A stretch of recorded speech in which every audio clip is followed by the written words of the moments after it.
পথ অৱৰোধ কৰাৰ মানে কাৰণটো হ'ল আমাৰ আজি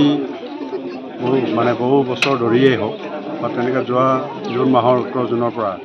আমাৰ অসমৰ পৰা অৰুণাচললৈ যোৱা যিসকল কামৰ সন্ধানত জীৱন নিৰ্বাহৰ কাৰণে গৈছে তেখেতসকলক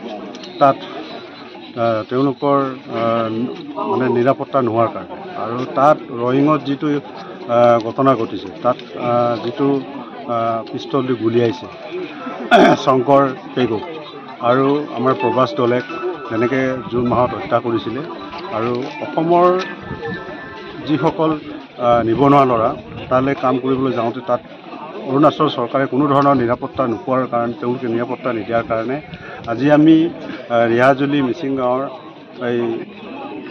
মেইন পৰ্টত আমি পথ অৱৰোধ কৰিছোঁ। গতিকে অসম চৰকাৰক আমি অৰুণাচল চৰকাৰক আমি জনাব বিচাৰিছোঁ যে আমি যেতিয়ালৈকে আমাৰ অসমৰ পৰা অৰুণাচললৈ গৈ কাম কৰা যিসকল আমাৰ ব্যক্তি আছে নিবনুৱা ল'ৰা আছে তেওঁলোকক যদি যেতিয়ালৈকে নিৰাপত্তা নিদিয়ে তেতিয়ালৈকে আমি ইয়াত আন্দোলন কাৰ্যসূচী ল'বৰ কাৰণে আমি বাধ্য। হত্যাকাৰীক কি দাবী জনাব? হত্যাকাৰীক আমি ফাঁচি দিবৰ কাৰণে আমি দাবী জনাম আৰু তেওঁক